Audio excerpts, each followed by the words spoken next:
Xin chào các bạn. Ả Rập Xê Út, tên gọi chính thức là Vương quốc Ả Rập Xê Út. Đây là một quốc gia có chủ quyền tại khu vực Tây Á. Quốc gia này có dân số ước tính là 35.459.000 người trên diện tích khoảng 2.149.690 km². Là quốc gia lớn nhất ở Trung Đông và lớn thứ hai trong thế giới Ả Rập sau Algeria.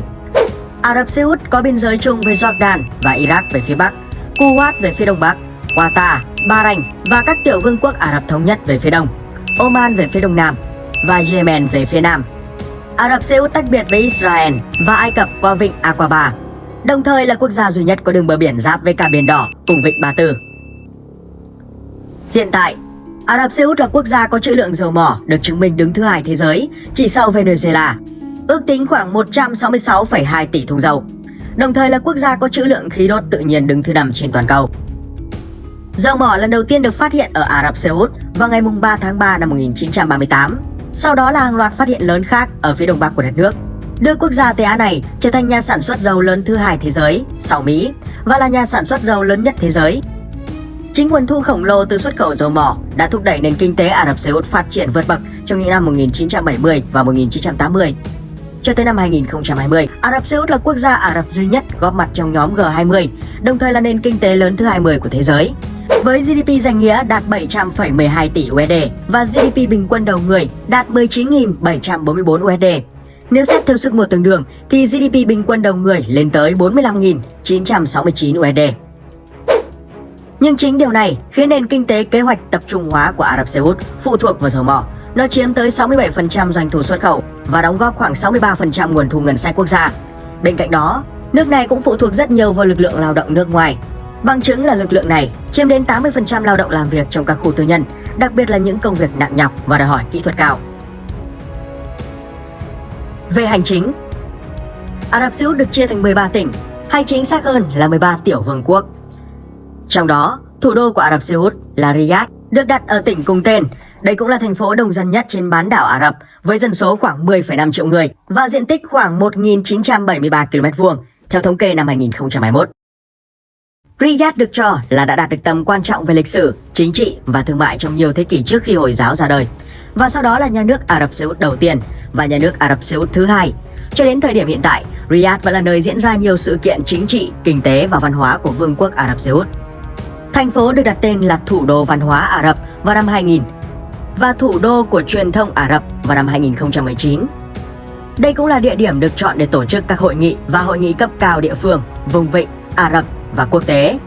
Gần đây nhất là hội nghị thượng đỉnh Riyadh 2017, hội nghị cấp cao vùng vịnh năm 2018 và vào tháng 11 năm 2020 đã đăng cai chủ trì hội nghị cấp cao G20.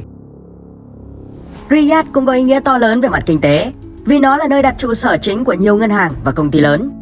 Đường cao tốc số 65 được người dân địa phương gọi là đường Quốc Vương Phà, chạy qua một số trung tâm thương mại quan trọng trong thành phố, bao gồm khu tài chính King Abdullah, một trong những khu tài chính lớn nhất thế giới. Đồng thời Riyadh cũng là một trong những thành phố có dân số tăng nhanh nhất thế giới và là nơi sinh sống của nhiều người nước ngoài.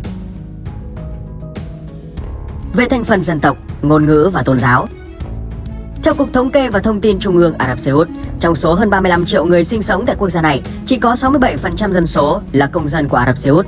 Trong đó 90% là người Ả Rập và tiếng Ả Rập cũng là ngôn ngữ chính thức của quốc gia. Còn lại 10% là người Á Phi. Người mang quốc tịch nước ngoài sinh sống và làm việc tại Ả Rập Xê Út chiếm tới 33% tổng dân số quốc gia. Trong đó khoảng 1,5 triệu người mang quốc tịch Ấn Độ, 1,3 triệu người quốc tịch Pakistan, 900.000 người Ai Cập, 800.000 người Yemen, 500.000 người Philippines, 400.000 người Bangladesh, còn lại là các quốc gia khác. Hầu hết trong số họ đều ở các khu phức hợp hoặc cộng đồng dân cư khép kín. Còn về vấn đề tôn giáo, có tới 97% dân số sống và làm việc tại Ả Rập Xê Út là người Hồi giáo. Đây cũng là tôn giáo chính thức của quốc gia này. Còn lại 3% dân số là những người theo Cơ đốc giáo, Hindu giáo, Phật giáo và các tôn giáo khác. Hầu hết trong số họ là những người lao động nhập cư. Chủ nghĩa vô thân là không được chấp nhận ở Ả Rập Xê Út. Những người theo chủ nghĩa này bị coi là phần tử khủng bố. Bên cạnh đó, Ả Rập Xê Út cũng không cho phép những người không theo đạo Hồi hành lễ ở nơi công cộng hoặc xây dựng đền thờ cho các tôn giáo khác. Thậm chí, họ còn cấm gọi tên các tôn giáo khác ngoài Hồi giáo, cũng như cấm chuyển từ đạo Hồi sang tôn giáo khác, nếu vi phạm sẽ bị tử hình. Bất chấp điều đó, một nghiên cứu vào năm 2015 ước tính có khoảng 60.000 người Hồi giáo đã cải đạo sang Cơ đốc giáo tại Ả Rập Xê Út. Về địa hình, Nhìn chung, lãnh thổ Ả Rập Xê Út chủ yếu bao phủ bởi đá và cát sa mạc. Đây cũng là một trong số 17 quốc gia, đồng thời là quốc gia lớn nhất, không sở hữu bất kỳ con sông nào. Tuy nhiên, Ả Rập Xê Út vẫn có những dòng sông cạn đóng vai trò là những kênh nước tạm thời, với dòng chảy chủ yếu vào mùa mưa, nhưng khô cạn trong hầu hết thời gian của năm.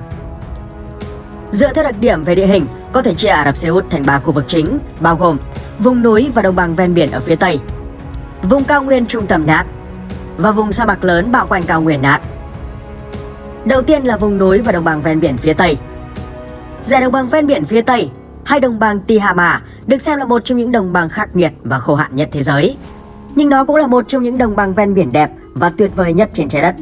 Dải đồng bằng này ăn sâu vào đất liền tối đa khoảng 60 km và kéo dài từ vịnh Aqaba đến eo biển Bab el Mandeb. Địa hình ở đây chủ yếu là những cánh đồng cát với thảm thực vật chủ yếu là cây bụi, xen lẫn một số khu rừng ngập mặn ven biển. Cùng với đó là một số loài cây công nghiệp quan trọng như cây cha là, ngô, lúa mì, kê, dưa hấu và một số loại rau củ. Phía đông của đồng bằng là một chuỗi núi hẹp và cao, hay còn gọi là núi Hijaz. Nó bao gồm 2 dãy núi magma nối tiếp nhau và bị ngăn cách bởi một thung lũng hẹp ở khu vực Mecca. Toàn bộ khu vực này, theo truyền thống, được gọi là Hijaz, ngày nay được gọi là khu vực phía Tây. Ở nửa phía Bắc, dãy Hijaz hiếm khi vượt qua được 2.100m và có độ cao giảm dần về phía Nam còn khoảng 600m so với mực nước biển. Ở đây có các ốc đảo rải rác, lấy nước từ các suối và giếng xung quanh lòng sông cạn để phục vụ hoạt động sản xuất nông nghiệp và sinh hoạt. Đây cũng là khu vực có nhiều ngọn núi lửa đã ngừng hoạt động, cùng với các cánh đồng dung nhan được biết đến với cái tên Harat, tạo thành một trong những vùng ba gian kiểm lớn nhất trái đất, bao phủ khoảng 180.000 km². Ở nửa phía Nam, hay còn gọi là vùng Asi, dãy Hijaz có độ cao trung bình từ 800 đến 2.400m so với mực nước biển, thậm chí có một số đỉnh cao tới 3.000m. Trong đó, đỉnh Sauda cao khoảng 3.133m, được chính phủ Ả Rập Xê Út tuyên bố là đỉnh núi cao nhất cả nước. Đây cũng là nơi có khí hậu ẩm ướt và ôn hòa, cùng với lượng mưa nhiều hơn bất kỳ khu vực nào của đất nước, lên tới 500mm. Nó đóng vai trò là một trong những vùng nông nghiệp quan trọng của Ả Rập Xê Út. Các loại cây trồng trong vùng hầu hết được trồng trên các sườn núi có bậc thang dốc, bao gồm lúa mì, cà phê, bông, tràm, gừng, rau và cọ. Nơi đây cũng thích hợp cho việc chăn nuôi gia súc như cừu, dê và lạc đà. Tiếp đến là vùng cao nguyên trung tâm Najd. Đây là một cao nguyên đá và cát tương đối biệt lập. Nó có độ cao từ 762 đến 1.525m và thấp dần từ Tây sang Đông. Ba mặt của cao nguyên được bao bọc bởi các cồn cát, trong khi phía Tây là dãy Hijaz.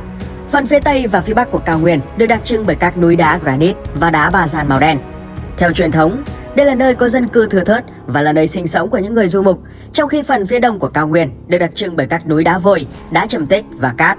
Nó chứa các lớp nước ngầm phục vụ cho hoạt động nông nghiệp.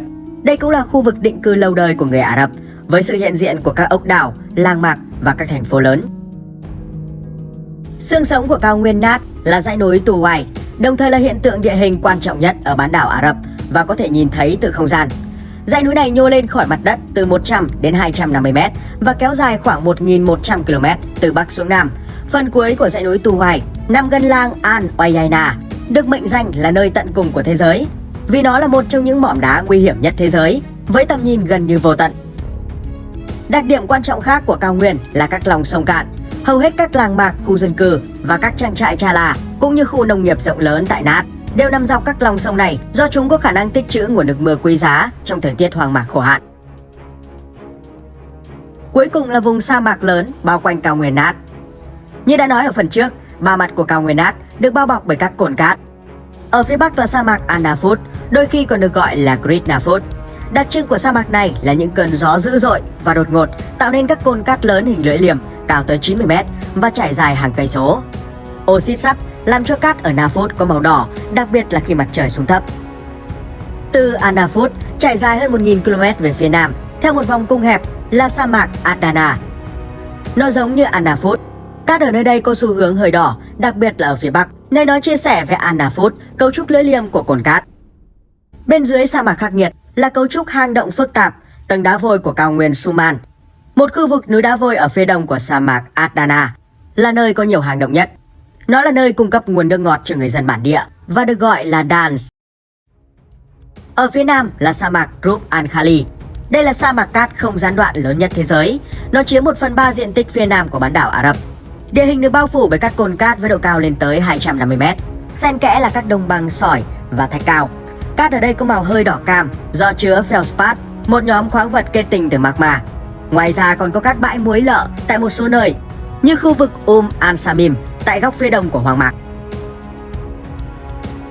Về khí hậu, ngoại trừ các khu vực Tây Nam như Asi, thì phần còn lại của Ả Rập Xê Út có khí hậu hoang mạc nóng với nhiệt độ ban ngày cực cao và giảm đột ngột vào ban đêm. Nhiệt độ trung bình vào mùa hè là khoảng 45 độ C, song có thể lên đến 54 độ C. Vào mùa đông thì thời tiết khá lạnh, nhưng hiếm khi xuống dưới 0 độ C. Còn vào mùa xuân và mùa thu, sức nóng dịu đi và nhiệt độ trung bình chỉ khoảng 29 độ C. Lượng mưa trung bình hàng năm ở quốc gia Tây Á này cũng cực kỳ thấp. Nó chỉ dao động từ 50 đến 150 mm. Lượng mưa trung bình ở vương quốc này trong khoảng 50 năm qua chỉ khoảng 103 mm mỗi năm. Cuối cùng, hãy cùng 5 phút thôi khám phá một vài địa điểm du lịch nổi tiếng ở quốc gia này. Đầu tiên phải kể đến là thánh địa Hồi giáo Mecca. Đây là một thành phố tại vùng đồng bằng Tihama thuộc Ả Rập Xê Út, nơi mà nhà tiên tri Muhammad được sinh ra và là địa điểm mà Thượng Đế đã tiết lộ cho Muhammad về Quran. Tại đây cũng có Kaaba, một tòa nhà hình hộp chữ nhật nằm trong khu trung tâm thánh địa Hồi giáo Al-Masjid Al-Haram.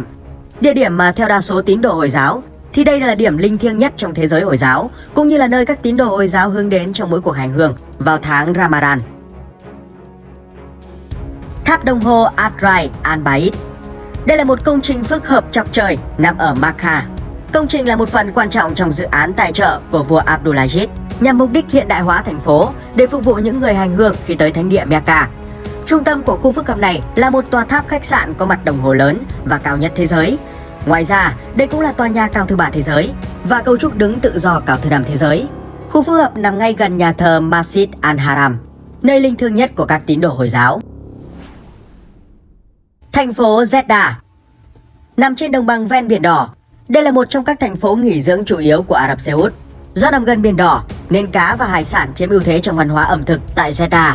Điều này khác biệt so với những nơi khác trong nước. Jeddah có một lượng lớn các công trình điêu khắc và các tác phẩm nghệ thuật ngoài trời, điển hình là nằm trên các đảo tròn giao thông, khiến thành phố trở thành một trong những không gian trưng bày nghệ thuật ngoài trời lớn nhất thế giới.